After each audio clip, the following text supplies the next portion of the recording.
देशाचे माजी पंतप्रधान अर्थतज्ञ माननीय डॉक्टर मनमोहन सिंग साहेबांचं या ठिकाणी काल दुःखद निधन झालं।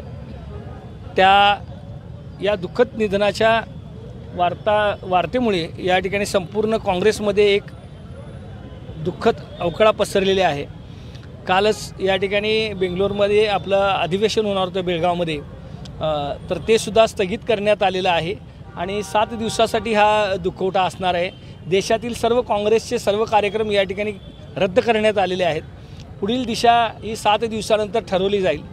मनमोहन सिंगांनी ज्या वेळेला संपूर्ण जगामध्ये आर्थिक संकट ज्या वेळेला ओढवलं होतं, अमेरिकेसारखा देशसुद्धा या ठिकाणी आर्थिक संकटात होता, पण त्यावेळेला डॉक्टर मनमोहन सिंगांनी या ठिकाणी संपूर्ण जगाला एक आदर्श दाखवून दिला की अर्थव्यवस्था सक्षमपणे कशी सांभाळली जाते।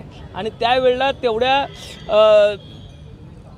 संकटाच्या काळातसुद्धा भारताची आर्थिक परिस्थिती ही मजबूत होती आणि त्याचं संपूर्ण श्रेय डॉक्टर मनमोहन सिंगांना जाते। आणि आज ते गेल्यामुळं फक्त काँग्रेसचीच नव्हे, या देशाची सुद्धा मोठी हानी झालेली आहे। आणि आज काँग्रेस पक्षाच्या वतीनं जी बाईक रॅली या ठिकाणी आपण संविधान बचावासाठी घेणार होतो ती आपण स्थगित केलेली आहे। बंटी साहेबांच्या आदेशानुसार या ठिकाणी पुढची दिशा ठरवली जाईल आणि आज आम्ही या ठिकाणी भावपूर्ण अशी श्रद्धांजली कोल्हापूर शहर जिल्हा काँग्रेस कमिटीच्या वतीनं या ठिकाणी आदरांजली वाहतो।